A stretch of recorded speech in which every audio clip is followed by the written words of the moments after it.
The views and opinions expressed on this program do not reflect the company, owners, management, staff, clients, or partners. Welcome to Bermuda's Daily Talk Show. It's the Daily Hour. ChatGPT did become the world's most downloaded non-gaming app. Literally the job of everyone in government to address the media and the public. What are your thoughts, audience? What are your thoughts on Zandy Silva as the deputy PLP leader? A community that can't feed itself is a community that, What you may not know, though, is that Bermuda, we have a connection with Epstein, too. Things that people are doing right, the youth are doing right, that is not being advertised enough. When you see your access to U.S. dollars disappear, that's when you have a problem. You've got a town in the UK with a similar sized population. This place absolutely outshines it.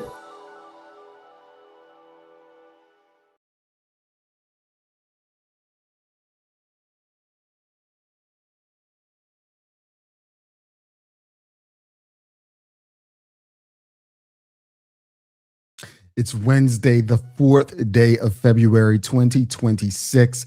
Welcome to Bermuda's Daily Talk Show. This is the Daily Hour brought to you by the BAC Group of Companies, HSBC Bermuda, Medical House Lindos, People's Pharmacy, and big love to Hot 1075 for ensuring that we're able to pump through the radio airwaves with these most important community conversations on a regular basis.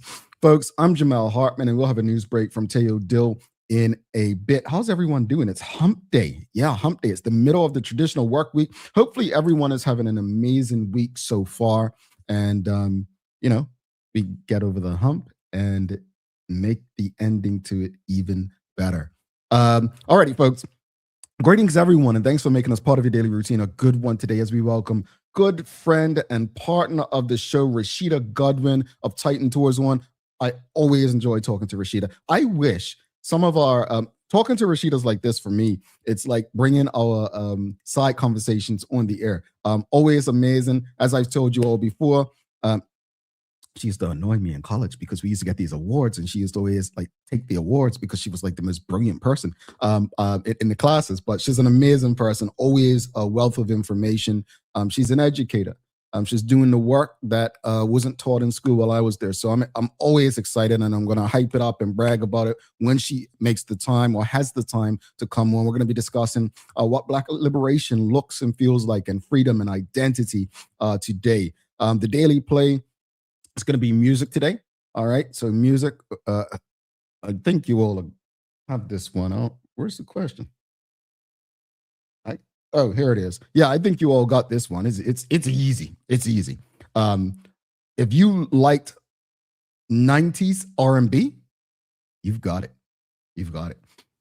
All right, audience, do not forget to subscribe on our website. Follow us on all of our social media channels to stay up to date with all that we have going on. Help us grow beyond the mic as we do our part to continue to improve our community. Before we get into the daily discussion this morning, I just want to ask you something.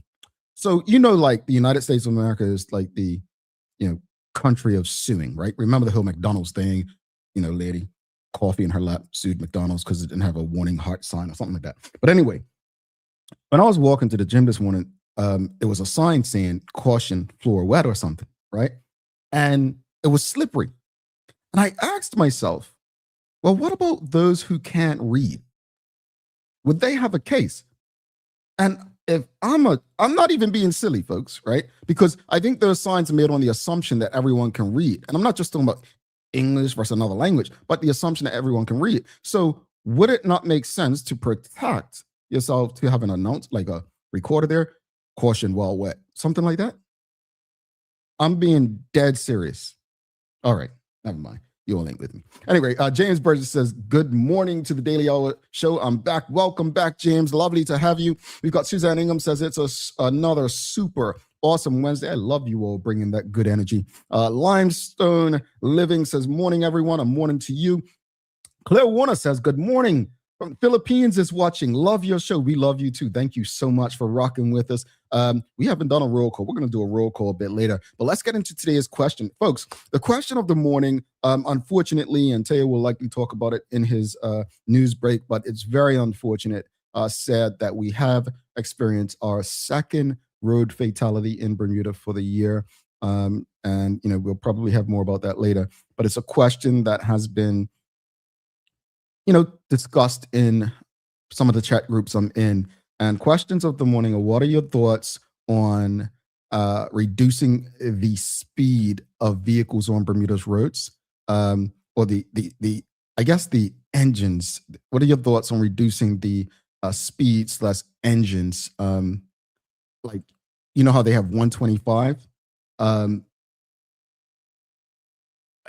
Yeah, that's been the argument. So what are your thoughts on that? And should Bermuda limit scooter bike engine sizes to improve Bermuda road safety? Like, what are your thoughts on that? Now, some of you must be like, oh, Jamal, on another rant, my daily rant. But we literally probably talk about road safety on this show more than any other topic, because there are way too many serious collisions, too many injuries, and too many families shaken by preventable trauma. One idea that keeps coming up, as I mentioned, from so many in the community is, should Bermuda consider returning to slower scooters and motorbikes, capped at maybe 50cc or 100cc, in an effort to reduce speeds and make our roads safer?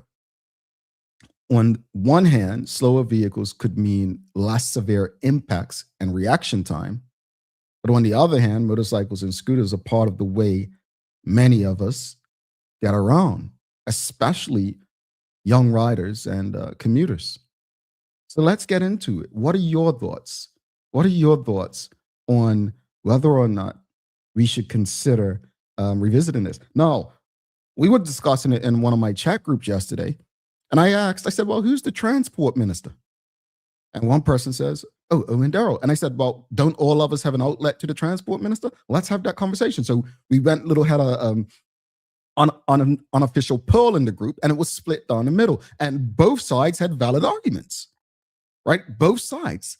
But if I remember correctly, back when Bermuda, I'm pretty sure I was working in the radio station at the time when they changed it, or it was in the 2000s. I thought it was more environmentally friendly to go from the 100cc to 125cc. So I don't know if it was a safety issue at the time, but maybe the Minister of Transport, Owen Darrell, can give us some insight as to if this is something being considered or something that we should consider. But it's interesting either way. But what are your thoughts, audience? And I'll just go through a few things, that I thought. So some pros of limiting, bikes to 50cc and 100cc. Lower top speeds can, pretty much equate to less severe collisions, right? So smaller engines struggle to exceed the 40-mile-per-hour mark, right? So, less impact. At lower speeds, collisions tend to cause less catastrophic injuries, especially in a small place where our roads are so small, right? And the distances we travel are so short, and our speed limits are actually around that mark. More predictable traffic flow, right? If all scooters travel at similar modest speeds, faster cars are less surprised by sudden changes in pace. So less speed variance will probably equate to fewer high-risk interactions. It might be easier for those who, and I'm not talking about younger riders because obviously they use 50cc, but those who come to the island. Now, I'm not sure. Tell me if I'm wrong, audience, but I know when we turn 16, you got a 50cc. Is it the same for someone who's coming to Bermuda for the first time? Maybe they never rode at home. Do they start with a 50cc, or can they get a 125 right off the bat? But smaller bikes are often lighter, easier to control, and simpler to ride, right? This could make them safer for young or novice riders who may lack a bit of experience. And I'm talking about, when I say young, I'm talking about young, not in age, but young as in haven't had the experience long enough. It could also send a clear message that reducing road trauma is a priority. Can tie into broader safety campaigns, helmets, visibility, gear, rider training. Now, there are some cons. Those were some pros. Audience, if you got a bike when you were 16, you know that 50cc bikes going up a hill, especially if you're carrying somebody on the back, it's going to take you some time. Riders who depend on a 50cc for commutes may find themselves less functional for work errands and the like. The illegal stuff that comes with it. Back in the day when I was in school, people would get like kits on their bikes, right? So restricting engine size requires like clear legislation, inspection and enforcement mechanisms, potential exemption clauses. But we'll have to enforce it. And we know that when you create stuff like this, people will find ways around it. So you're now creating criminals of people. We must be honest. And this is what came up in the group yesterday.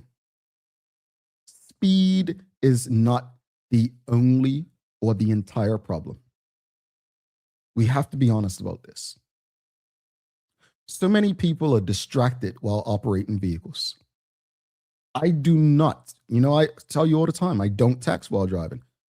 I feel guilty when I'm just changing, and I just started doing it, but I used to hit my phone to change the music or a song on my phone, not realizing on my steering wheel. I realized it about a year and a half ago, but I still got caught up sometimes. But on my steering wheel, I can just press forward or back.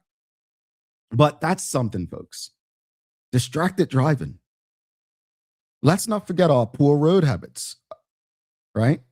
And poor road conditions. And then there's the impairment.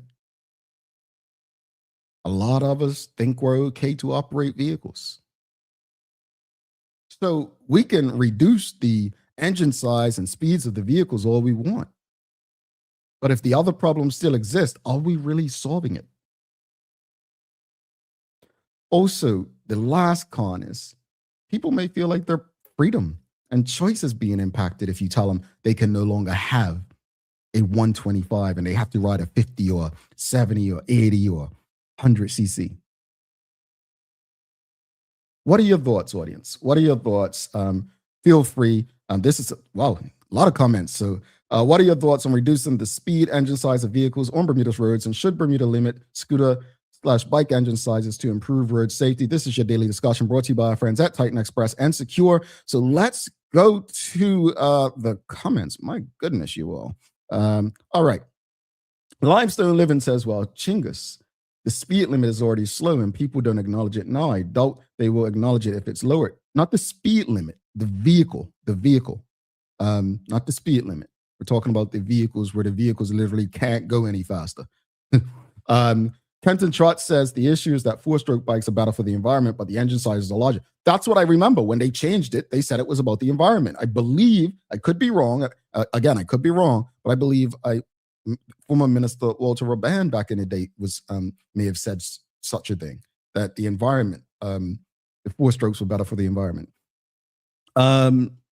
Limestone Living says the same with engine size. People will always find a way to soup it up. Yeah, and I think that you're creating criminals out of people because now, back in my day, people used to actually have kits on their bike. They used to go get a little kit, they called them, and soup it up. Yeah, you're absolutely correct. Kenton Trott says only 50cc bikes are allowed to be two-stroke. Only two-stroke 50cc are allowed. It would reduce the speed bikes can go, if only they were allowed. Yeah, and I think that's one of the arguments that was had in the group yesterday, right? Is that we need to reduce the vehicles to 50cc or 100cc. Look, I think it's one part of the problem, but as I just mentioned, distracted driving, poor road conditions, our own personal habits on the roads, our impairment problem. We've got a lot of issues as it relates to road conditions. Suzanne Ingham says the speed limit hasn't changed and still 20 miles per hour, 35 came. Going over that speed has not been enforced since mid-80s. Yeah, but we're not talking about the speed limit, folks. We're talking about the bikes, the speed of the bikes. We're talking about if you took the engine size down, the bikes wouldn't be able to go out. Trust me, I've had a 50cc. And I remember going over Trimingham Hill one time, had my boy on the back, and I'm like, could this bike be any slower? Now, when I'm in Bermuda, I'd ride my sister's 125cc, and that bike's got so much power, right? I mean, you wouldn't think it the way I ride it, but that's not the point. We're not talking about my riding. James Burgess says, well, if you turn down or up, it doesn't seem to matter. They're going to somehow do something to the engine. Yeah, and that's the concern. Yeah, that's the concern. We've got Kenton Trot said, a con is that a big boy like me trying to tow one of my children on a 50cc will take me about 3 days to get to. Yeah, but would you be going the speed limit? Would you be going the speed limit? We've got Dr. Anthony Richardson says people need to value their and other lives more than currently. I think it comes down to that respect. I think it definitely comes down to a respect for human life and value. Yeah, I completely agree with you, Dr. Anthony Richardson. Manuela John says, if the engine size is reduced, there are vehicles already on the road which may still which may be still on the road 10 plus years from the effective date. I don't think the change would affect those already owned. Well, I don't think it should. I mean, it would probably be for new purchases and with a phase out date, right? No, I want to read something for you guys. I found it on, oh, don't tell me I took it. I found an article, Drive for Change. Where is it?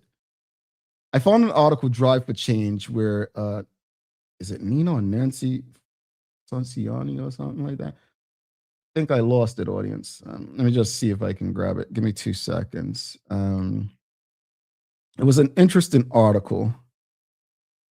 Here we go. Drive for Change. Let's go. I'll read this article to you. And here we go. So this article was written February 3rd, 2025, a year ago. And it says basically a plea to ban all motorcycles by 2030. Now, this was on driveforchange.rg.bm. All right. It says, Dear Sir, I'm writing to express my deep concern about the growing dangers on Bermuda's roads, particularly the reckless driving associated with motorcycles. It is undeniable that the excessive speed, overtaking, and impaired driving have made our roads among the most dangerous in the world. The tragic crashes, many of which involve young riders who are riding safely at slow speeds but are impaired by others' reckless driving, have brought us to a critical point where urgent action is needed. At the same time, Bermuda is facing an alarming rise in obesity rates. We rank high among countries with the highest obesity rates per capita, a situation worsened by the sedentary lifestyles and poor dietary habits.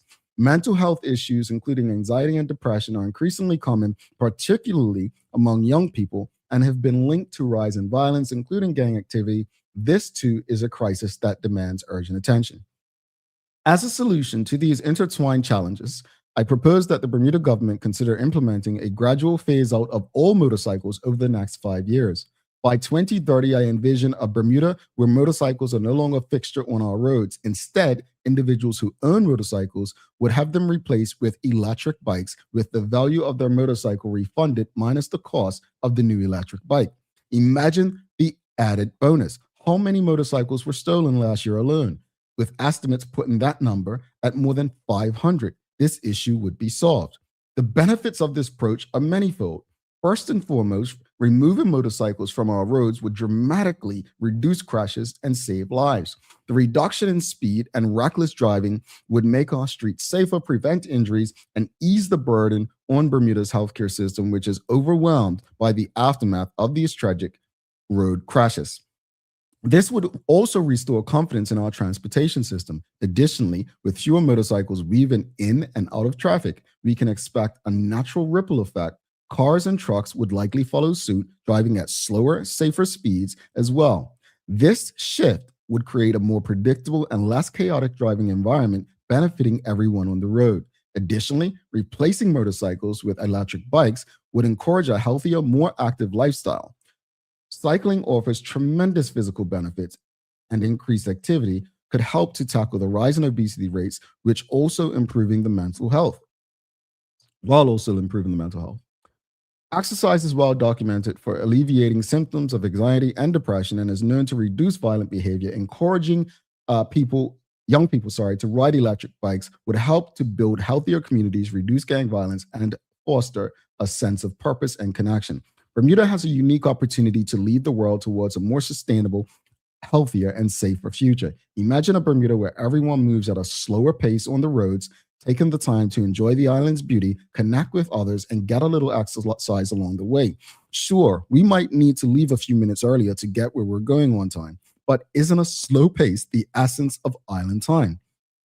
Global examples such as the Netherlands, Paris, Taiwan, and California show that with the right infrastructure, incentives, and government backing, such a transition is not only possible, but successful. Bermuda, with its small size and focus on sustainability, could set a global example by becoming one of the first places to implement such a program.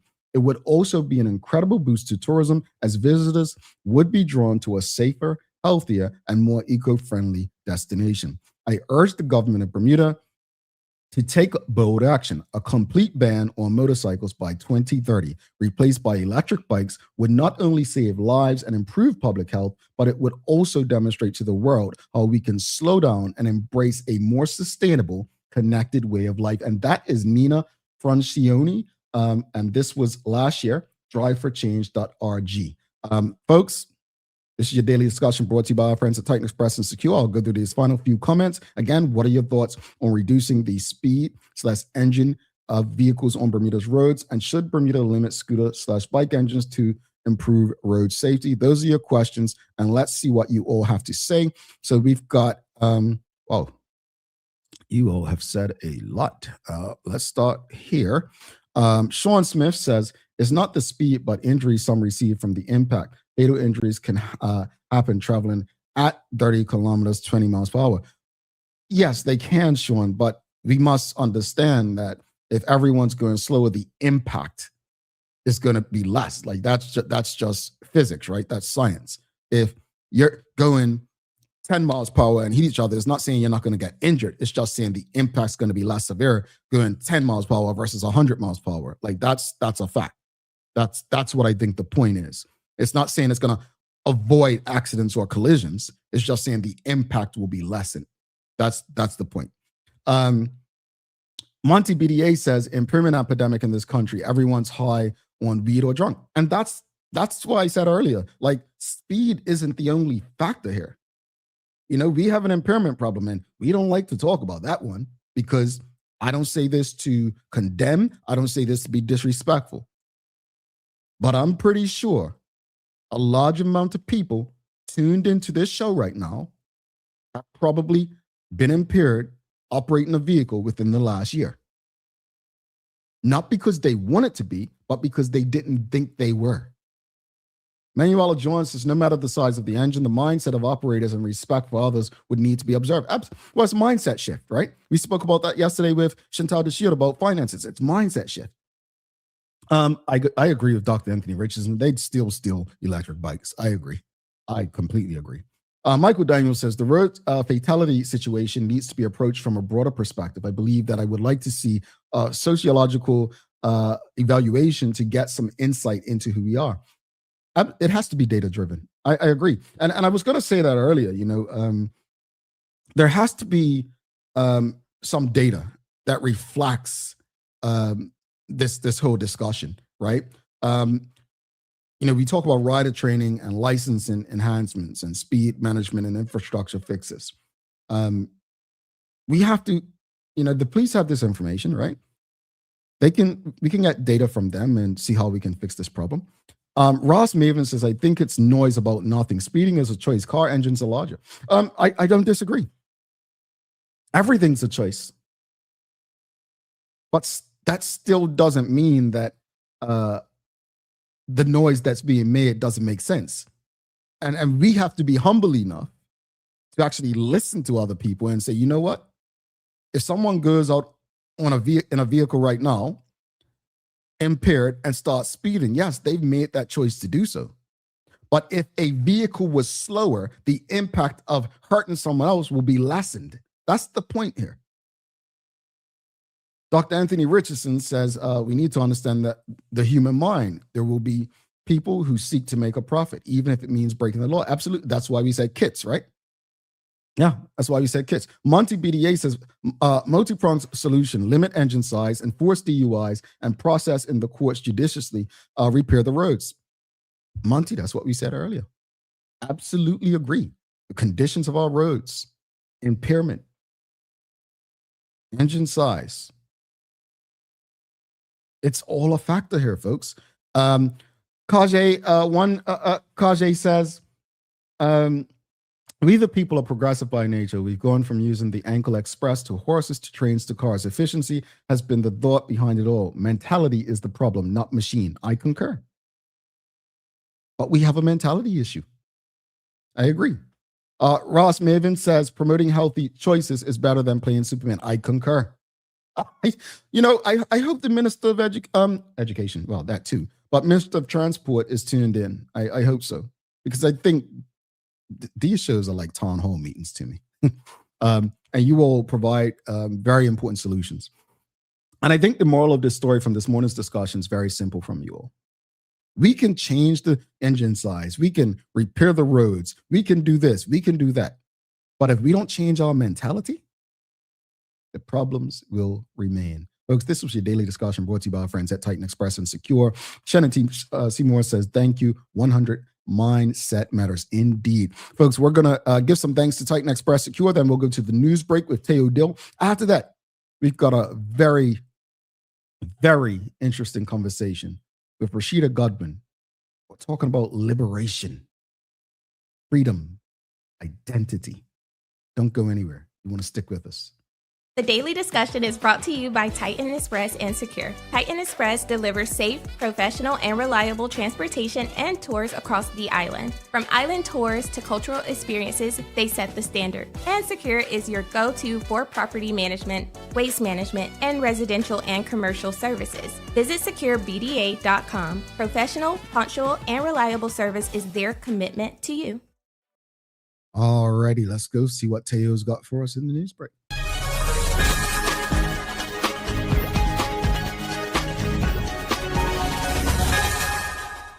Good morning, I'm Teo Dill, and welcome to your TDH News Break brought to you by the great folks at Peoples. Wherever life takes you, Peoples is here when you need us. A familiar face, a caring hand, and a reminder that you matter. And tragically, we've recorded our second road fatality of 2026 within as many months. According to a BPS rep, the incident took place just before 12:30 p.m. Monday afternoon, close to the Vermont Road, St. Mark's Road Junction in Smiths. The collision involved a motorcycle and a water truck, and the 19-year-old man riding the bike is reported to have been traveling east when he appeared to lose control of the bike and drifted into the path of the water truck headed in the opposite direction. First responders immediately discovered that the bike rider had sustained life-threatening injuries. He was rushed to KEMH for care, but sadly passed away. The truck driver was not injured. Anybody with information is asked to contact PC Ralshan Douglas on 717-0964 or rdouglas@bps.bm. And Bermuda has a brand new MOU with the United Arab Emirates intended to improve our management of public finances. This is a result of Premier David Bert's ongoing trip to the Middle East, specifically to the UAE, on the sidelines of the World Government Summit in Dubai. Premier Bert signed the agreement with the UAE's Minister of State for Financial Affairs, with both sides committing to begin technical discussions later this year. The focus is going to be on leveraging tested UAE technology to strengthen how Bermuda's Ministry of Finance uses data for economic and budget decisions, as well as cooperation in areas like sustainable finance and capital markets. Officials say this practical partnership is designed to support stability and better value for money in delivering public services, with an inaugural meeting planned for the third quarter of 2026. And speaking of the UAE, according to one of the world's leading financial publications, they recently made a decision to financially support U.S. President Donald Trump and his family in a way that just doesn't make much financial sense at all. That is, as this explainer from Forbes lays out, it's hard to see how the UAE benefited from this new Trump crypto deal that they spent $500 million on to pay Trump and his family to close. Prior to the sale, World Liberty's only revenue came from selling about $82 million of the $ WLFI tokens, the journal reports. And DT Marks DeFi LLC was entitled to 3/4 of the proceeds after the first $15 million of sales. But the 49% stake Tanun bought in World Liberty didn't come with a cut of these token revenues, the Journal report says. Instead, the Trumps continued to get 75% despite owning a smaller chunk of the company. Assuming that's true, it would be like buying a stake in Apple without benefiting from its iPhone sales, or a stake in OpenAI that excluded revenue from artificial intelligence. Now, one of the things that has annoyed Bermudians for decades is how the world thinks that the Bermuda Triangle has been mysteriously capturing vehicles, ships, planes, the works. Turns out there might be a very easy to understand explanation that has nothing to do with sorcery or aliens or super science or whatever. Rather, the reason the planes and ships went down close to our island for centuries had everything to do with methane gas. According to scientists, the disappearance of vehicles near Bermuda through the 18th, 19th, and 20th century may be the result of methane gas. That is, as methane hydrates, a frozen form of natural gas buried deep in the ocean floor, can occasionally release huge bursts of gas upward through the water and into the air. In theory, if a massive methane bubble reached the surface beneath the vessel, it could reduce the water's density and cause a ship to lose buoyancy and sink rapidly. Some have even speculated that those same gas releases could disrupt low-flying aircraft engines if methane rises into the air above. While this idea has never been conclusively linked to any specific Bermuda Triangle incident, and many experts remain skeptical, the methane hypothesis remains one of the more straightforward scientific theories offered to explain a region once steeped in mystery. And weather-wise, today's expected to be a bit better than the last couple days, but the improved conditions are not likely to last all that long at all. So enjoy the break while it lasts. Today's one of the calmer ones, as high pressure slides just south of us, keeping things mostly dry with a brighter start this morning before clouds build back in tonight. Winds stay fairly light early, then turn southwesterly and pick up later today with highs around 65, lows near 61. Just don't get too comfortable. Wetter and windier weather lines up again late tomorrow and sticks around into the weekend. And that's your TDH News Break, brought to you by our friends and peoples. I'm Teo Dill. Now back to the show. All righty. Thanks so much for that, Tay. Just once again, I want to send comfort and love to the family, friends, and community of the young person we lost to Bermuda's roads. Not something we ever want to discuss or report on, but it is our reality. So just hope that, those folks feel the love of the greater community. All right, folks, for the days of the year, got quite a few. It's Facebook's birthday. It's World Read Aloud Day. It's International Day of Human Fraternity. It is Homemade Soup Day. Homemade soup. I want to ask you all, since it's Facebook birthday, what year did you start your Facebook page? What year did you start your Facebook page? I've been on Facebook so long, I'm about to age myself. I've been on Facebook since only college students were able to have it. So meaning you had to have an email address, like a school email address at the time to have Facebook. So that's how long I've been on Facebook before you all came on and ruined it, you old people. But anyway, anyone remember? Also, since it's Soup Day, Homemade Soup Day, what's your favorite homemade soup to make? Now, I've only made homemade soup once, and that was last year when I was doing the Daniel fast, and it was the most delicious soup I've ever had. And you all don't have to believe me. You can laugh. You could say what you want behind my back, behind the mic, or whatever you want, but it was the best soup ever. I'm going to tell you, it had some sweet potatoes. It had, I can't remember what else it had. Onions and peppers and Scotch bonnet and carrots and some other stuff, but it was delicious. It was delicious. I made it that one time and one time only. So that's going to be my favorite homemade soup, the one that I made. And I didn't have a name for it. So let's just say Jamal's homemade soup.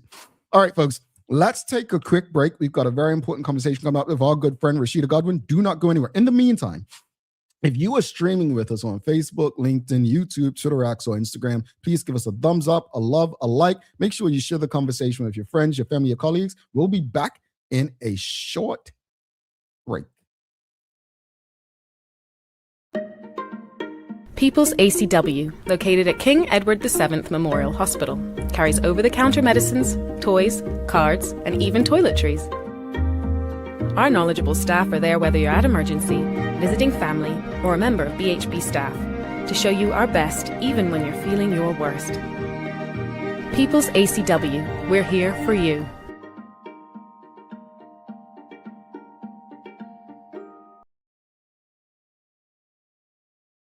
Take a look at our workbook for construction workers and tradesmen. Durable, stretchable in all the right places, and plenty of options for tools and accessories. Paired with our wide range of tough and comfortable footwear, you can't go wrong. As you can see, Medical House really is a one-stop shop for everybody. We can't wait to see you. See it all at our new expanded location on Bakery Lane. Discover Drop It, your go-to grocery delivery. Browse and select from a wide range of groceries, from fresh produce to daily essentials. Our friendly drivers deliver fresh groceries to your door fast, saving you time and hassle. With Drop It, you get fresh groceries delivered fast so you can focus on what really matters. Drop It, freshness at your doorstep, delivered to your door with Lindo's. Why go anyplace else?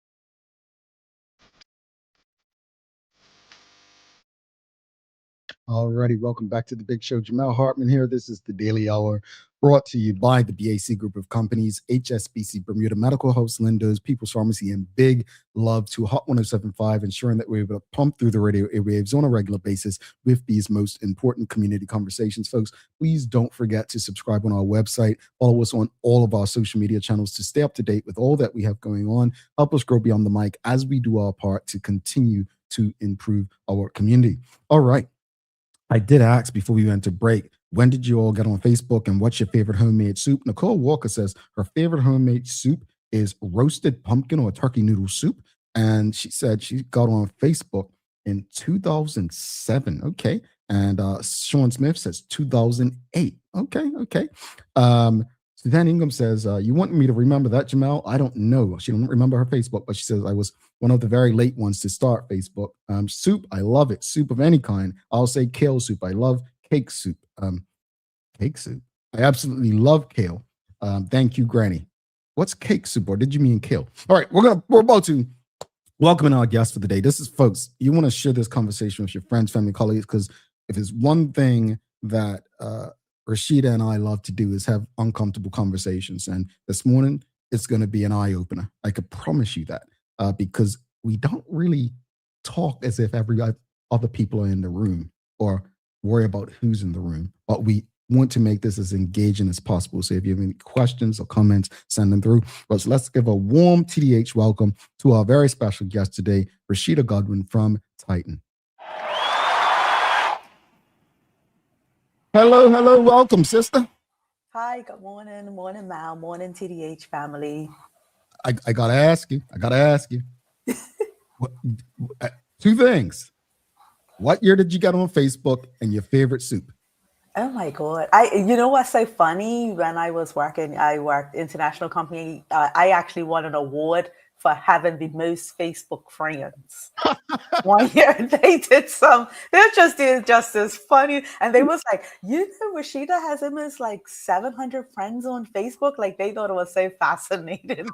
I thought it was hilarious. I was like, what? The original influencers, they call them. One of the originals. You were in college? Yeah, but we was at New England Tech because it was getting around, and most of us were just trying to keep in contact with family, and that was the easiest and of course cheapest way to keep in contact with everybody in Bermuda. So it was New England Tech years. I would have to say probably, I guess 2005, something like that. Yeah. Okay, perfect. She's been on it longer than me. I think it was 2006 for me, folks. I gotta ask you though, soup wise, like favorite homemade soup. Oh my, I love soup. I'm actually going to be making a soup when I get off of her. I love soup. Yeah, I would eat soup all day, every day, even in the summer. Some soup and a real, and for me too, that was something I did with my granny. That was our love food. I love all soups. Like I'm gonna get ready to make a. Actually, I'm gonna get ready to make a salmon soup. But I put salmon in there. I have onions. I have celery. I have carrots, and I have some potatoes that are just gonna. I'm gonna simmer, and that's gonna be my feed for the next few days. I actually love this weather. I love soup. I wish my younger sister, 'cause she don't like soup. I'm like, man, And some bread. yeah, man. I'll be honest with you. I'm very picky. I'm a picky eater. So it does depend on what's in there for me because I don't eat a lot of stuff. But it's fascinating because Aaron Smith says since Hampton University days, green split pea soup. And then is that the one that everybody has during New Year's like time after Christmas? Is it split pea? I remember. As far as I know, a lot of people New Year's they make a turkey soup from out of the turkey that's left over. Yeah. A lot of people New Year's Eve eat codfish, and they would sometimes have a fish chowder. You know what you're gonna do mentioning codfish. You're gonna get people angry this morning. Let's jump into the conversation though, folks. So and people who don't know, so let's start here. Since I'm just gonna go off track because it's what we do. So I said on this show a couple years ago, it was a sister, and she's been on this show before, and she mentioned, I mentioned obesity this morning. She said part of the obesity problem within the Black community is that we failed to let go of the slave diet. She referred to it as, right? Mm-hmm. And some little Black intellectual women in Bermuda got offended by that when I repeated it. And I said, you just must have an issue with me because this woman then said this and you have an issue with me saying that. And what I mean by that, folks, if you've never heard that term before, someone was joking on social media around Thanksgiving time in the United States saying, like sharing the stuff that Black Americans were eating, like chitlins and stuff, and saying, folks, you're not enslaved anymore. You don't have to eat this stuff. And that was the joke. Now, whether you find it funny or not, I think the point that was being made by this sister in Bermuda about the slave diet is what we've allowed to define our traditions and history, a lot of us don't understand why. This was not part of the conversation today, but when we speak about codfish and potatoes, everyone knows at this point, I just don't like it. I just think it's fair enough if you eat it. Now, unless it's mashed and turned into a little cake and you fry it, then I'm not going to eat it. I like a little fish cake. Can you speak to us about the codfish and potatoes thing? Because people really don't understand it. Yeah, it's basically, essentially, everywhere there was codfish, there was enslavement. Enslavement in the enslaved people that was made to be, it was forced on them. It was made to be a part of their everyday diet. When colonization, enslavement was imposed, especially through the British colonists, but not just through Britain, the Portuguese enslavers, as well as the other enslavers, forced it on their people as well too. So basically the codfish was, they got it from up in Newfoundland, Canada. And I would encourage folks to research Newfoundland, Canada. Newfoundland, Canada during that time was a British colony during those times. And they used to go up there, and that's where they used to get the codfish from. They had to figure out a way, the enslavers needed to figure out a way, what was the cheapest way that I could feed all of these enslaved people without costing anything. And that was what it was about. It was about the cost. And at the same time, I don't want these enslaved people, I need them to work. That's what the bodies are for working 24/7. I don't need them to be talking about they got to go out there and get food or even have a garden or chickens or different things like that.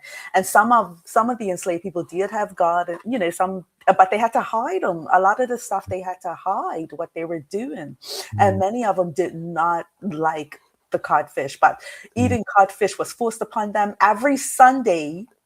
And we still do this after 400 years. It's two things that we were made to do on Sundays. And this was passed by enslavement laws. And the two things that were given, one thing was given out to us was 1 pound of codfish. given to every adult enslaved person. So they had to share with that family. And then the second thing that was forced upon us, we were made to attend church. So you had to attend, or church took place within the setting that they were in the property. So a minister would be there. So there's really two things that were done to enforce, the mental enslavement of the people, the conditioning. So now those two things are still being done every Sunday, and nobody has to do it. Like you automatically do it. It's embedded in the subconscious. So it's important. And this is why knowing history is so important, because it's not about just always being on autopilot. It's why do we do the things that we do? How come we do them? And why do we continue to do them? And not only that, how do they serve us? How does it benefit us? Or does it really benefit us? Or who is it really benefiting? Thank you for that. I really do appreciate you. Hopefully, audience, you've understood it, you've digested it. And at no point am I or Rashida telling anyone you shouldn't eat codfish or you shouldn't go to church. We're not saying that. What we're literally sharing is the history of how things came to be. So I just want people to understand that. Rashida, you, through Titan Express, you guys do so many tours, from Mary Prince to Emancipation. Why do you believe, even in what you just explained, why do you believe understanding this history is essential to true freedom today? It's absolutely important. Name a group of people who haven't achieved success or liberation without knowing that history. Tell me a group. Tell me a group. How did Jews become wealthy? How do they accumulate their wealth? Pridefully at that. They accumulated pridefully because they ensure that their children know the history. They don't rely on schools to teach you history. They ensure that their children know it themselves, and even if they have to create their own schools to ensure that. So in the meantime, if folks could name a group of people who don't know their history, but at the same time were able to achieve success, please let me know. There's folks who even created the United Emirates, group, who have Dubai and all of those countries, Qatar, the oil. Please do the research on those groups. There's Islamic groups, Arab groups. They ensure that their children know and understand history, because generation has to be passed on. Any group that passed on generational wealth, a group of people, they ensure that the history is embedded in the family and embedded in the knowledge that they share with each other. They are not allowing their children to go out there to be enslaved by any other group of people. And understanding and knowing the history of where we came from, where we are, and how we have to continue to go forward as building wealth for the family, we have to know the history. And you've said that ignorance keeps us bound. In practical terms, how does not knowing our history limit our thinking, our confidence, and our sense of possibility? Absolutely. I mean, I could give so many examples. And even now I'm getting ready to do a tour. This is one of the first tours. It's called the Black Hour Story Tour. And just I'm going to be really talking about a lot of Black businesses, Black Bermudian businesses, when we're talking about Tamra's family, People's Pharmacy, how that was, sharing that story, sharing the story of many Black entrepreneurs, the Blacks there in the Northeast Hamilton, what you call Bacaton, and they still had the building and family business going as well too. When we talk about us not knowing our history, what happens is that it was interesting to find out, and talking with a lot of these folks sometimes too, we had a gap. Right? We had a gap especially in the Black Bermudian community, where we believed that we had arrived to a certain degree. So there was kind of really no need to educate our children in terms of them sometimes taking over the business. And unfortunately, many of us believe that let's educate our children so that they could work in other places and they could get these so-called what they term as top jobs. And so there was and money was flowing, everything was going great. But now looking back on that, there's been much regret. There's been much regret in our children, like many of them, even when we talk about even some of them in places like international business, who have that you could be the CEO, but where is the ownership? Where's the ownership? Do you actually own the company? Do you outright own it? Can you pass that down to your children? So it's these conversations are coming about now, is that yes, he may have been the CEO for that company for a period of years, but then when the company was finished, or he was finished, they were finished with him, that was it. That was it. How can he pass that down? Can he pass the paycheck down to his children, or can he pass the business down? It's not his business. And let's stick on that, because I think you're touching on something interesting. Audience, if you have any questions or comments, feel free to jump in. I want to touch on this because I don't want people to feel like I'm coming across as an IB hater, but I really want a lot of people to kind of really wake up, especially people in the IB sector, because I saw something. It was a poster about belonging, right? We're seeing more Black professionals in Bermuda's international business sector hosting conversations around belonging and identity. How do you see these efforts connecting to like true liberation? Like going from, because for me, and again, this may offend some, but this is just this. One thing, no one called me as a liar, right? But how can you truly be liberated if you're in a position where you're begging versus building? Absolutely. Yeah, and that's the question. I have a young people's group, and it's mostly young men. That's what I call them, young men. I don't call them boys because they are young men. They're 12 years old. I have at least about 9 of them, and that's their question. Ms. Godwin, are we going to continue based on the history? So are we going to continue to be beggars or builders? What are we doing? And I understand the need for having to work in certain industries because you need a paycheck. I was there, is a means to an end. But to make it I don't believe in making it a part of my identity of who I am. But that's to each his own. Some people are fine with making that a part of their identity. But what is the story? What is the story that we even want to leave our children? Do we want to leave stories of how we worked to build wealth for others, even though we had these top jobs? Like, yeah, it was great. I had a top job. I got paid lots of money. But the story in the end, the children are very intelligent, and the ones that I teach are very intelligent as well, too, because they're picking up that, okay, after they finish that, what is left for me to take on? And when we pass that down to our children, that's not something that we could pass down. That is not legacy. That's not true legacy building. It's a story.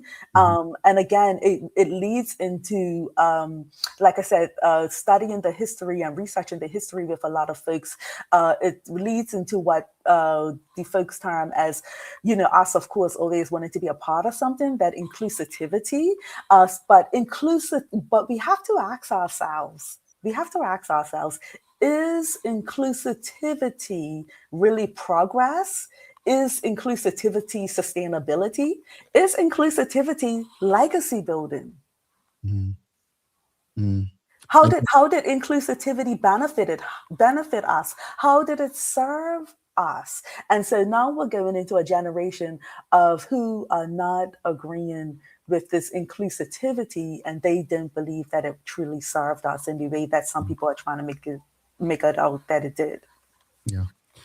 I think you're asking a lot of questions this morning, and I hope that people are digesting it and trying to understand the roles they play. And I want to emphasize something, folks. There is nothing wrong with waking up and going to work. Let me be very clear. That's not what she's saying. There's nothing wrong with going and collect that paycheck. One of Bermuda's most admired businessmen always said, hey, they may have used me, but I got what I needed out of it too for me and my family, right? So I think the point is to just make sure you know your role, but the idea that we are begging and fighting to be in spaces we're not wanted, I think that's what we're touching on. It takes courage, a lot of courage, to go out on your own. Rashida is speaking from her own experience. Like, she was in the IV sector. She had experience in that space, and then, went out on her own. No one's saying that it's wrong to have a job. We're just trying to bring an understanding. And you said something earlier. Your identity is not your job. It's not your career. Absolutely, identity. And like I said, if we do go into certain spaces, and this is why history is so important, because it helps you to have an awareness, and it's important to gain an awareness when we're in these spaces. Unfortunately, many of us believe that we could be siloed, and just looking out for yourself. But no, when decisions are made based on groups. Okay, and you will be included in that group decision that is made on, moving forward. So yeah, awareness is key. I would say definitely be aware, because when you're not aware, you get caught out, and then it's just like you're a deer in headlights. And that brings me to this, because Titan Express in particular isn't just about facts. It's about reclaiming our stories. How does reconnecting with our ancestors' experiences help strengthen identity, especially for younger generations? Absolutely, because and this is the reasons why I'm doing this tour. It's called the Backathon tour, you might as well call it, but the Black Our Story tour. Is because it's so many of us that we believe like that's the only way we could move forward, is by going to school. The narrative, and our young people, they actually call it the slave narrative in a way. Go to school, get a good job, do what you got to do. But what about building and creating legacy for myself and my family, building a business? And we could hone in on so many of the stories that took place in the past, where we had people who still, no matter what, they still decided to go out and build businesses for their family, and not just for their family, but also for their community. I'm going to be sharing stories of a great entrepreneur as well too. Her name was Mariah Ban, and Mariah Ban, she was in that area just across from where the Blacks workshop is as well too, the Blacks building. And she even had a block party. She owned a gas house. She owned a restaurant. She was a seamstress. She owned her own tailor. So it was like 3 businesses she had running. And then on top of that, she owned so many houses around the area. And it's constantly talking about these entrepreneurs, Black entrepreneurs in the area. And then there was another entrepreneur in the area named Mr. Williams. He owned a whole entire block to his south. And then it's also talking about the Caribbean brothers and sisters who came in as well too. And we're talking about the people who in fishing things and different things, restaurants like that. It's a lot that we could hone in on our in history, where we could see that people did it. They made a way out of no way. Rashida, I haven't shared this publicly, but you inspired me. Between yourself and Tamara Richardson, you inspired me last summer, and I'm sharing this publicly for the first time. I started working on a documentary with my family because I realized something, that so many Black people, young Black people my age, your age, and our generation, they didn't grow up understanding that, like, they were the first to be hustlers or vendors or business people. Like, they didn't have anyone. And it hit me that from my father to my mother to my aunts and uncles, I grew up around entrepreneurship. And so I asked my family, would they mind being part? I want to work on a project, a documentary on our family of entrepreneurs. And now I've got some of my first cousins, my younger cousins, who have branched out into it. A documentary is a lot of work. So folks, it's going to take time to put it together. I still have to do my father and 2 of my uncles. But as I was speaking and interviewing my family members, one of my uncles, my youngest uncle, said, wow, I didn't even realize that myself and all my siblings were it didn't hit them, because that's just what they were taught from their parents and grandparents, right? It was something that trickled down. But I want to ask you, where did we lose that? Because, and I don't want to put my family out there, but there are families in particular, families in particular, where, okay, you get that from your parents or grandparents, and then suddenly your children now go to college and want to be employees, don't want to carry on tradition. So how do we keep that going? Yeah, I believe, and actually, I see one of your uncles. I'm not going to call his name because I know he likes to stay private. I see him almost every other weekend at the gas station. I know, and he's putting his stuff out, and he's got his van, and he's like, "Hey, Godwin," I'm like, "Hey." So we did. What happened is, like I said, talking to a lot of these folks in these areas, it was like this. It was this thing of got to this point of it seemed like we didn't want our children to work that hard or to go through a lot of the things that we go through, because being an entrepreneur is not a walk in the park. It's not. It is a lot of work, and it can be very stressful, and it's not easy. So going through the conversations I've had with a lot of folks as I've been putting this tour together, who Black entrepreneurs, Black Bermudians. It was these stories of, I just want my children to have it probably a little bit easier than me. So it's best for them to pay for all of their education. I mean, people's paid out so much money in education and schooling. It's like unbelievable. I'm going to pay all of this education, and then they could go work somewhere, and then they could provide for their family and enjoy their weekends, because as an entrepreneur, we don't get weekends like that. It's 24/7 work. So it was this type of stories that folks were sharing, but then they realized that looking back on it, they said it. A lot of them said it. We were wrong. We were wrong. We should have continued to have them probably with us from the time they were 10, 11 years old, just working the business, because that's like true liberation, is really having the business going, because that's legacy that could be passed on to the family. Yeah. It's interesting because I remember when I first went out on my own, one of the first people I spoke to was the former opposition leader, the Honorable Mark Bean.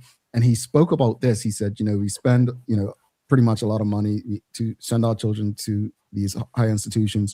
And then we come back and they, expect to find a job. So they get this job, they go work it. And then for no reason, or there is reason, they're let go because the owners or managers or board of directors, their children's now, finished traveling the world and they need a job. So who they let go, right?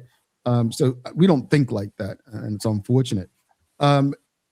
These conversations are so helpful. I just want to go to the audience real fast before we continue. Jamaica 11 says, I don't think it's emphasized enough how important and necessary generational wealth and entrepreneurship is for the Black community. Dwayne King says deep. And we've got Mark Arthur. He says, question, do you believe that Black entrepreneurs in our culture think too small in the 21st century? Before I go, do you want to respond to any of that? Hi, Mark. I know. No, I don't. Mark, it's almost like we're beginning again. I would say that we're beginning again. And just through these conversations, I'm like, wow, we are beginning again.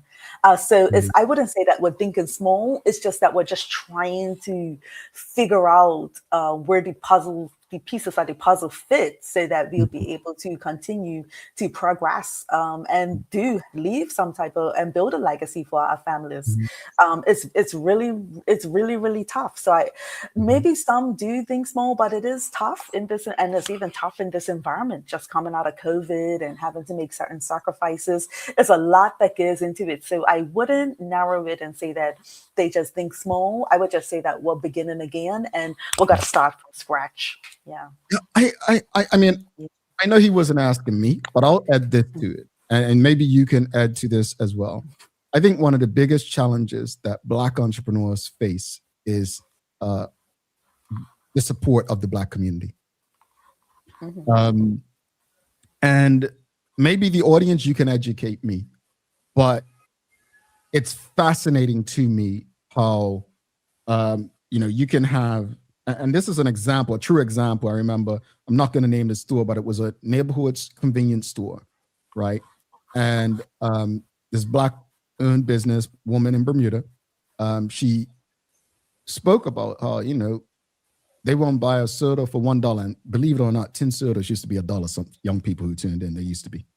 They won't buy a soda from me for $1, saying I'm robbing them, but they'll go down Front Street and buy that same soda for $1.25. And what's the thing that their ice is always colder? How do we overcome that stuff, Rashida? Like, I mean, we talked about mentality as it comes to, how we operate on roads. How do we shift the mentality to get people to understand that, look, you got to support your neighborhood candy store and get them to understand how it benefits them?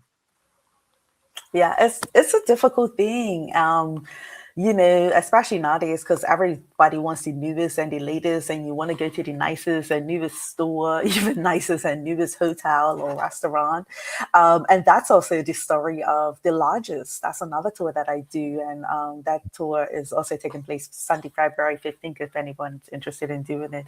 But the story of the lodges, and when we talk about what happened to these lodges, these places where Black people could go and even events were taking place, people wanted to go and spend their money at the hotels, even something when you think of weddings. That was the place where wedding receptions took place, was at the various lodges. But eventually people wanted a more fancier wedding, and just then it goes into classism and got more money and look at me type of thing. And so it's a mentality. It's a mentality. It really is. And like I said, what it is it's a value system. I realize that as well too. It's a certain type of value system that we would have to instill from young. But if that value system's not really instilled, then we would take our money in other places. Other groups, like I said, other groups have taught their children certain value systems, and that's why the money stays within those groups, because of the value system. Rashida just woke me up. Hold on now. Hold on. Audience, when I was young, this is where I went to wedding receptions. PCC, Devon Chirac, BIU building. It was another one, just slipped my mind. Amity House. That's where we went. Now, wedding receptions, Hamilton Princess, Rosewood, right? I mean, ain't too many hotels left, but DeLorean, that's an excellent point. That's an excellent point. Let's go to Instagram because there's comments over there. And this, I think, goes back to what you were saying. Larry 5360 says, many people don't want to take that risk of going on their own. Now, let's talk about that, because we have some brilliant Black Bermudians working in spaces, banking, reinsurance, insurance, and so on. And when I say brilliant, these people literally lead these companies. They run the companies. But as you said, they don't own them. And once these companies are done and find another person, okay, thank you for your service. How do we, as a collective, gather the courage to actually want to go on our own? Like, you have a great testimony on how you actually did it. We saw what happened with Belco late last year, where they were, asking people, telling them, look, we've got to make some cuts, and you can volunteer and so on. That day can come for anyone. How do we change the mindset to let people know? It's like independence, right? Like, a former politician once told me, when I was back at Hot 107.5 full time, said, look, independence is not going to be our choice. When the UK realizes they have no use for us, we're just going to be left out on our own. And so it's like the same as having a job. Like, you're enjoying it, you're having fun, bloated salaries that you probably won't get anywhere else. Like, how do we prepare ourselves for? And again, your testimony is a great one. How do we prepare ourselves? It's so interesting, right? Because that was one of the things I even learned even while I was even at international business, right? Many of the white guys who would even start there, they wouldn't end there. They would eventually move over and partner with somebody else and create their own business. And then, and that it was short-lived. They weren't trying to be there for 20, 30 years of their life. But then when you look at us as Black people, we would want to remain at these places for 20 to 30 years of our lives. And it really speaks to being mentally enslaved. It really does. Of course, not everybody wants to take a risk. I understand that. There are responsibilities, things. There is a group of young Black men who are starting, and I followed them on Instagram, and I attended their event. It was called at the Lumina Festival. And they are really pushing and having conversations around entrepreneurship and business. And I believe it's a really great thing that they're doing. us, like I said, we had generations before us who had no other choice but to start businesses. But again, like I said, we have jobs and different things like that. So we get comfortable being in these places that are jobs. And like I said, and then, like you said, then it comes to a point where it's almost like we can't even imagine anything else. But that day is coming.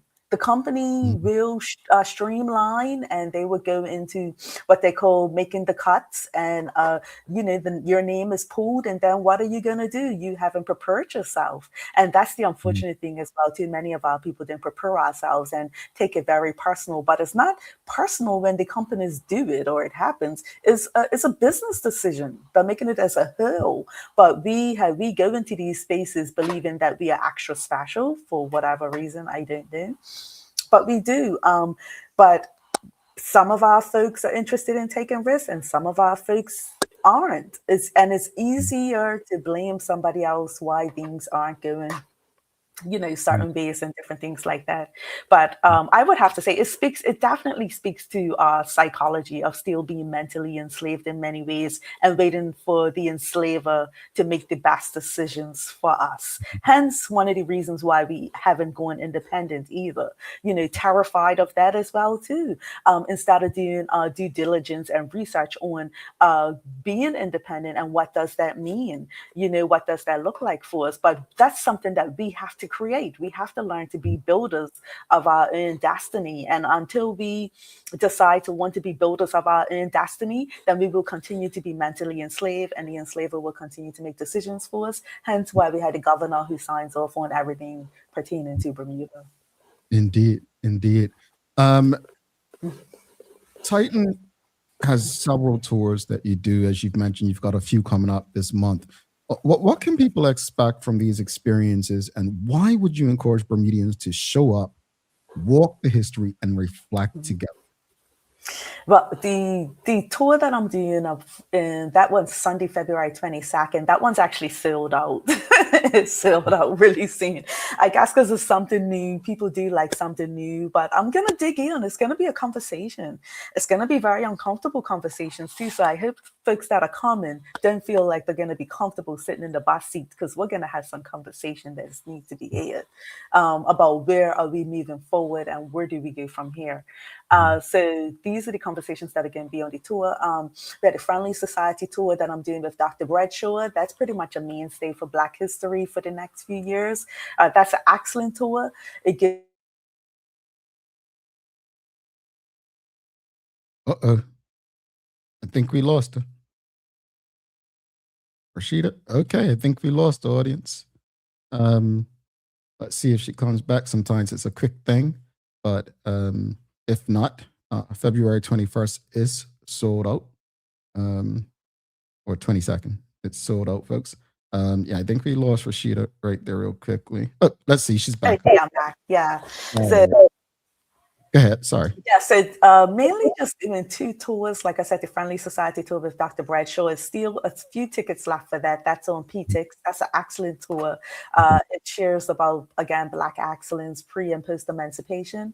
I'm doing a few talks also on reparations. Actually, the reparations chair for CURB. So I'm doing a talk actually tomorrow at the library on repair and reparations. And then for the Bermuda National Trust, they also asked me to do a talk on February 19th, a Thursday evening, on repair and reparations as well too, because it's also Bermuda as well too. We keep on thinking what's separate, but we have our brothers and sisters who reach out to us. And one group who's reached out to us is called the Repair Campaign, and they're doing a lot of talks on reparations within the Caribbean, and they view us as their brothers and sisters. So it's time we connect with them. And that's why even for Bermuda to even move towards being a part of CARICOM, it really shouldn't be something difficult to think about. I mean, all I say to folks is please Google all of the companies, most of the companies around here, banks, hotels, insurance companies. Yeah. Where are they located? Where they continue to do that business? all throughout the CARICOM nations. But that's part of the It's conditioning. difficult for us to decide if we should be part of CARICOM. But that's part of the conditioning you speak about. Remember, and this is how Rashida and I talk, and we're not people who hide how we talk. But think about it, Rashida, when we were young, we were taught, right? And we're going to use the language. Oh, those jump ups, we were told to refer to him as, right? We were taught in Bermuda to basically look down on people from other islands, right? Not in our families per se, but, systemically. We were taught that we were the better blacks than them. And that conditioning still exists. And also, we've got to consider, and again, I haven't really looked into the CARICOM thing. I just think that it should be a conversation. But I think people have to consider who's for and who's against and their reasoning. Mm-hmm. That's what we have to consider also. These are tough conversations, and we need to have them more. I did actually see that she come on with this year. Yeah. Yes, folks, she did come. Yeah. But I know you got to go, but I want to. We have this comment right here, Michael Daniels. He says, "Isn't it logical that we are on the journey we have? If we are paying attention, there are lessons to be learned from doing less than our best." Do you know what that riddle means? I'm not exactly. I've asked him previously to stop writing the riddles because I have no idea what the hell he means. But if you can we'll put it. People on my bus, if you could just be more direct with that comment. But before you head out, Rashida, I always speak about empowerment. I think, you and I have both said publicly, charity isn't sustainable. I don't believe that charity has been helpful to the Black community. How do we get around, we discussed yesterday, we had an excellent conversation with Chantal DeShield, Pocket Change BDA, about generational wealth. Her grandfather, she said she learned about her grandfather, St. George Brown, owning grocery stores and so on. And she's using her knowledge and platform to really get young people into understanding financial literacy and more than savings accounts and stocks and different things. What can we do? We keep talking about mindset shift. What more can we do to open the minds of people? Because as I say to people all the time, you said something earlier, and I don't think people picked it up. You said codfish and church. Mm-hmm. And I think Teo said it best in one of our TDH groups. The church has played an integral role in civil rights, but time evolves. What is the role of the community in moving us forward to return? And people always look at things like, oh, well, going back to this or going back. Anything we go back to do is a bad thing. Mm-hmm. Right? In the past, we have to evolve, right? But there are some things in our past that just made sense. Mm-hmm. Building wealth and creating businesses and opportunities. How do we collectively change the mindset?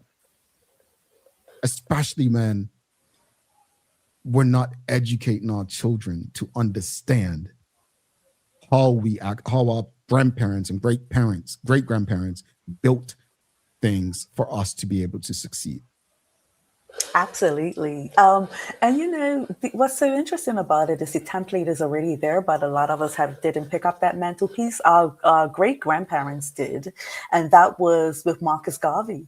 Marcus Garvey created an organization for Black people, for us to be more intelligent, to understand money, different things like that. And it's a template that is still sitting there for us to continue to be self-determined people and the way forward. Even here in Bermuda, we had a story of Dr. Paul Luke America Fago, Dr. Roosevelt Braun, and in his autobiography, Me One. And he talks about the importance of being able to understand money as well, too. And he was honest in saying that he felt as though he didn't understand it. Sometimes I feel as though I don't completely understand it as well, too. Mm-hmm. But with my young group that I have, they want to understand money. So having her on yesterday with the Pocket Change organization, that's great. It's awesome. And that is one of the things that because that is one of the things when we talk about, because when talking about us within the African diaspora here, the conversation does always have to lead to colonization and enslavement. It just does, because that was very much a lot of our beginnings here on this side of the world. And we have to remember, everything was about the money.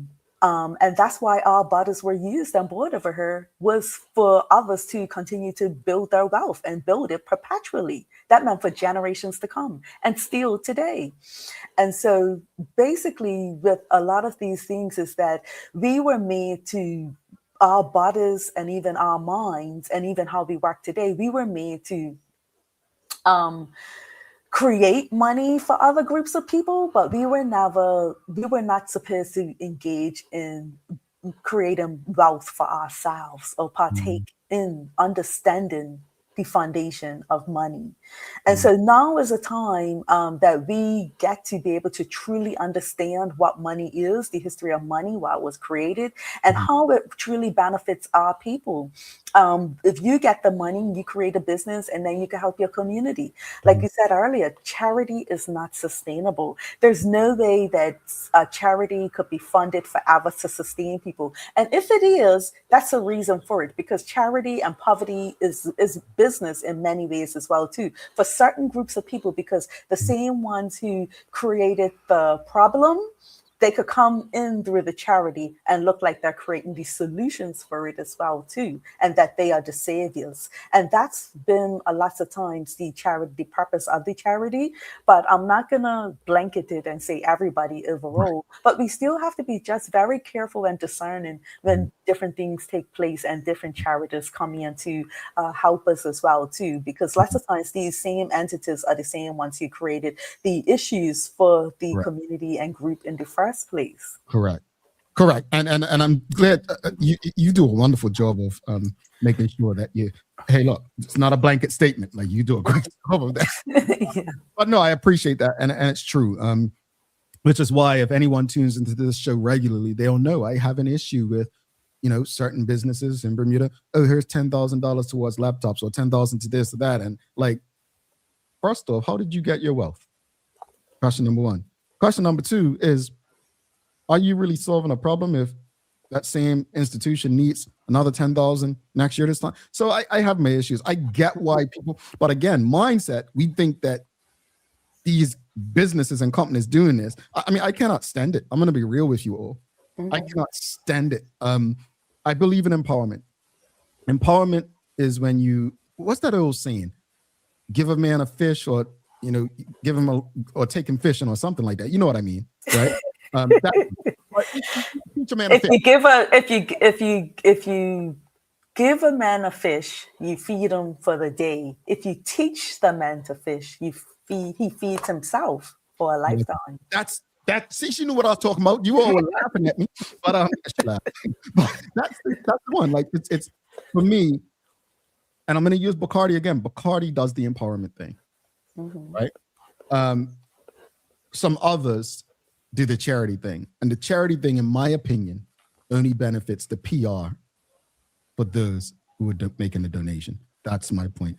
Black people, I'm gonna say this to you, and I'm gonna say it with love. You don't need charity.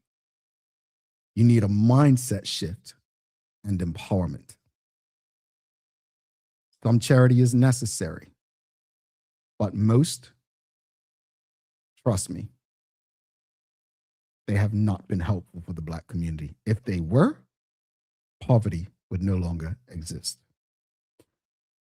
Rashida, just remind people, although the tour on the 21st, is sold out, let them know how they can reach out to Titan Express.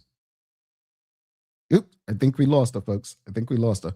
But everybody's sharing that. Teach a man a fish. All right, I think she's back. Let's bring her. Yeah, sorry about. I don't know what that is. Well, just remind people how they can reach out or connect with Titan Express should they want to maybe bring you into the office to educate their staff, bring you into their classroom. I mean, I want people to understand Titan Express is more than just doing tours and taking you around transportation-wise. They can come to you, whether it's your classroom, whether it's your business and employees.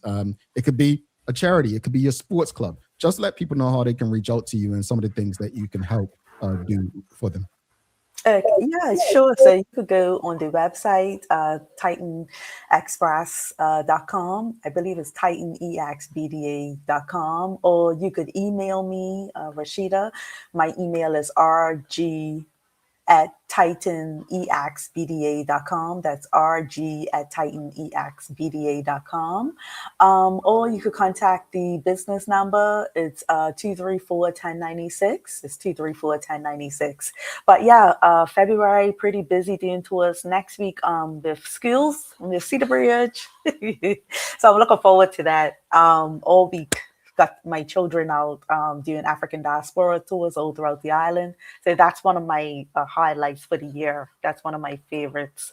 And otherwise than that, just busy. It's a busy month. Unfortunately, people seem to only remember they want to remember Black History in February. I'm not one of those people. For me, Black History is 24/7. So I tell folks that I do the Mary Prince tour, or Friendly Society tour, or any Black History tour or talks all throughout the year. So you could contact me and I could help sort you out. We're so aligned because I was just going to mention that none of us mentioned Black History Month. I was literally going to mention it and you just did it. And it's real. This is not just for Black History Month, but this is ongoing. And I think that's the important thing to remember. You will see her on this show pretty often this year because we've got a lot to talk about.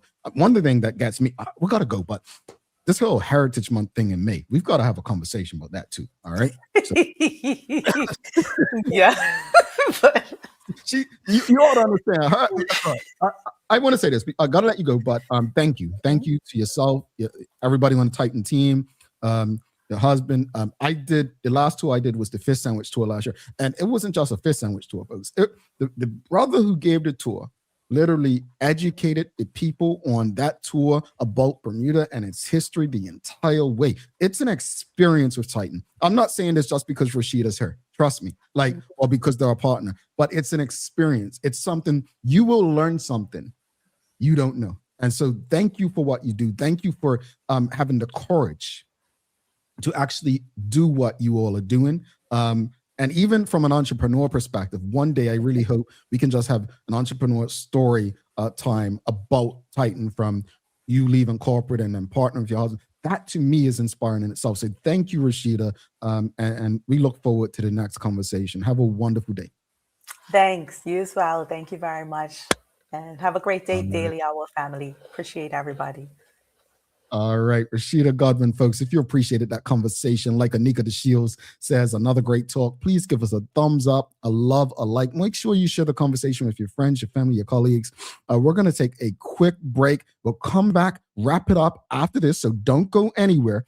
But we've got a daily play, and if you talk about Black culture, I want to see if you can get this song. It's music today.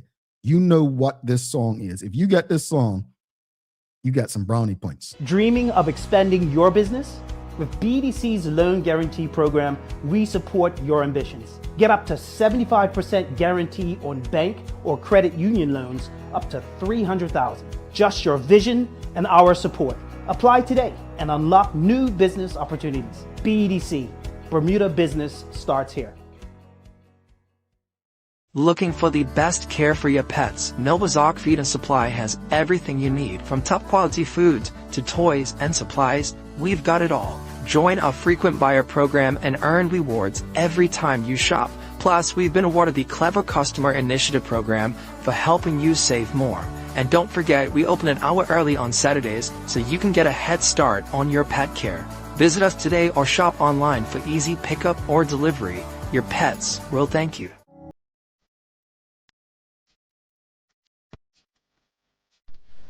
For over 70 years, Bermuda Pest Control has been protecting homes and businesses island-wide. We offer a full suite of services, including rodent control, termite fumigation, and general insect control and maintenance. Our team of experts will quickly and efficiently eliminate any pest problem you may have. With Bermuda Pest Control, you can enjoy a pest-free home in no time. We're committed to providing fast, reliable, and solution-driven services for our customers. It's what we've been doing since 1952. Call Bermuda Pest Control today and say goodbye to pests for good.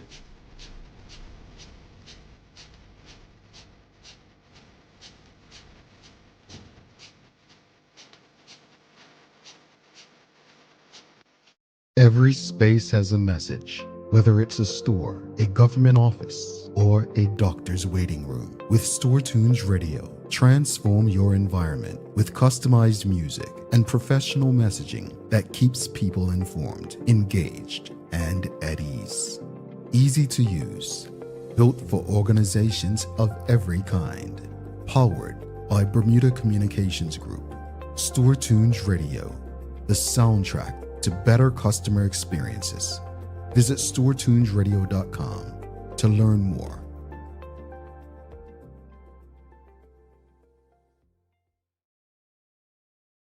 Alrighty, welcome back to the Big Show. Thanks again to Rashida, Godwin, everyone at Titan Express for such just these conversations, helpful community conversations. We are grateful to them. Thanks again to the BAC group of companies, HSBC Bermuda, Medical House Lindos, People's Pharmacy, and big love to Hot 1075 for ensuring that we can have these conversations and engage all of you. Folks, if you haven't already, whatever platform you're streaming on, Facebook, LinkedIn, YouTube, Twitter, X, or Instagram, please give us a thumbs up, a love, a like. Make sure you share the conversation with your friends, your family, your colleagues. Folks, it is time for the Daily Play brought to you by Bermuda Trivia. Bermuda Trivia, now available at stores throughout Bermuda. Follow Bermuda Trivia on Facebook, Instagram, Twitter, X, and TikTok to find out why it's Bermuda's favorite trivia game. All right, are you ready? It is music today. Let's see who gets this. Audience, what shouldn't you do if Monica just wants to be alone?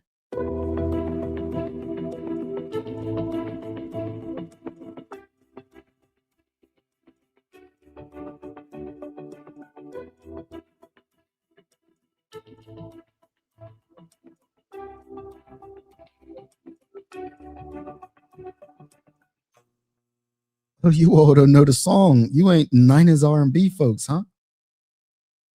What shouldn't you do if Monica just wants to be all alone? Well, Catrice Ackerman, you are a star. Don't take it personal. Oh, I thought you were R&B heads up in here. You disappointed me this morning. You disappointed me this morning. Nicole Walker said it as well. Don't take it personal. All right. Yeah, Monica, don't take it personal. I just want to be all alone. I'm not singing. You all didn't pay for that. But let's wrap it up. As far as the discussion this morning regarding the size engine of a bike. Look, folks, we know speed does play a role in the havoc on our roads, but it's so much more. We have spoken on this show so often about the danger on our roads. And one of the common, I guess, theme from the audience and the host of this show is that it really comes down to our human behavior. For instance, we know the roads are in poor conditions, probably the worst conditions of my life. So if we know that, just drive a bit more cautious. You know that there's likely a pothole somewhere. Just, you know what? If I go slower, I can avoid it rather than hitting it and endanger myself and others. When we go out, we have a choice. When we decide to impair ourselves with whatever the substance of choice is, we have a choice. Then whether or not we're going to operate a vehicle. Look, when I tell people in the US, I don't like driving far. I come from Bermuda. The longest drive is usually 15 to 20 minutes. There's absolutely no reason for us to be taxing or driving, even if you have that long commute from the west into Hamilton mornings. It can wait. So I agree. Even if the argument to reduce the engine size and have slower vehicles is brought to the forefront, human behavior will still determine how often and severe we have collisions on our roads. As far as the conversation with Rashida, I just hope everyone was digesting what we were saying. This was not about critiquing anyone. This is not about demeaning anyone. This was not about making people feel less than. It was really about having important conversations about who we are, about liberation and freedom and identity. That's the purpose. And to empower ourselves as individuals and collectively to ensure that those who come behind us can benefit from the fruits of our labor and our efforts in creating a better Bermuda for those who come behind themselves. All right, I got to give you some daily inspiration. So I'm going to go into just see what the book lands on.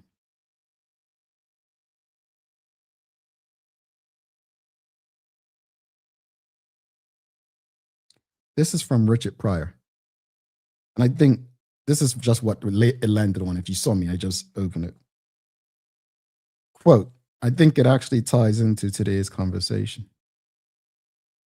Life doesn't change when you start making money.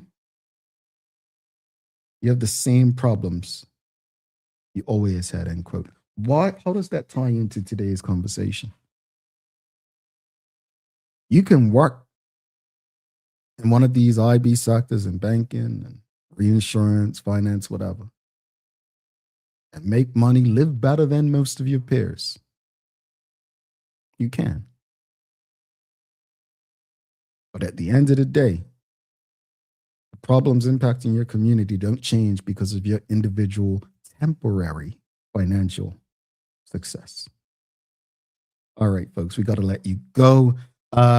Don't forget to subscribe on our website if you haven't already, thedailyhour.com. Follow us on all of our social media channels to stay up to date with all that we have going on. Help us grow beyond the mic as we do our part to continue to improve our community. Thanks again to our partners, the BAC Group of Companies, HSBC Bermuda, Medical House Lenders, People's Pharmacy, and big love to Hot 1075 for ensuring that we can have these important, engaging community conversations with you on a regular basis on the airwaves. As always, we appreciate you, we love you, and we thank you for making us part of your daily routine. If all goes well, we'll be back to do this again with you tomorrow. Folks, I'm Jamal Hartman. Please do make it a safe and a great day. We are Izzo. Peace.